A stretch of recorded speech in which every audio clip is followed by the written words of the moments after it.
Well, if you live or traveling across parts of the Great Lakes and the New England states, just know this is going to be a big weather maker for you when it comes to smoky conditions, air quality going way down, all because of these wildfires that are out across parts of Canada and Ontario. I want to show you the overall look at this. There's where the Great Lakes are. There's where the fires are starting and residing up here, and then they're getting caught up in the jet stream. So it's pushing them right on down into some of the major metro areas across New York, headed up towards Boston, all across these areas. Now what will end up happening is we'll start to see this smoke begin to push southward a little bit more. So places like DC, Philly, Pittsburgh, you're going to begin to see that smoke really thicken up. There's some down across the mid-Atlantic right now as well. That's not quite as thick or bad as what we've got up here. I'll show you a closer look at that. Look how dense that is, that deeper brown color coming right down into places like New York,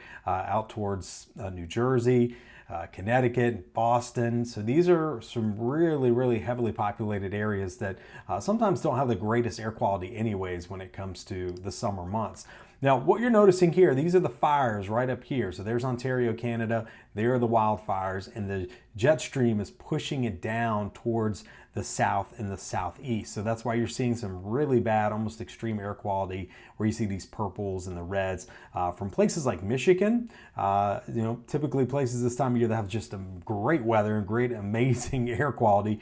Detroit, really bad air quality right now, even into Toronto, and that's pushing down into places like New York. So just know that if you are traveling in any of these locations where you see kind of these purple and red dots, that's where the air quality is not going to be great. If you have air quality concerns, health concerns, whether it be issues with heart issues or breathing, respiratory issues, you probably want to stay or at least limit that time outside or stay indoors. So let's take a look at what's going to happen with that. So that little piece of smoke, there's going to be a big old chunk of it that's going to break loose and drop south as we get into the rest of the weekend. And here's Thursday.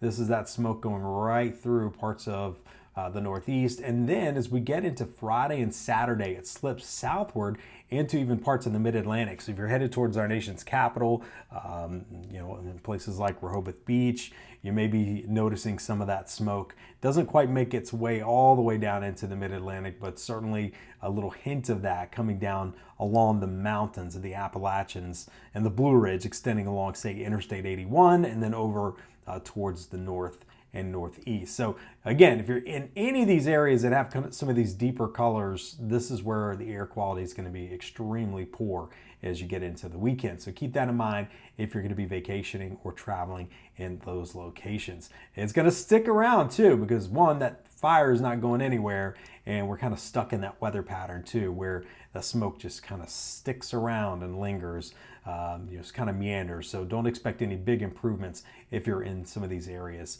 as we get into the weekend and even into next week.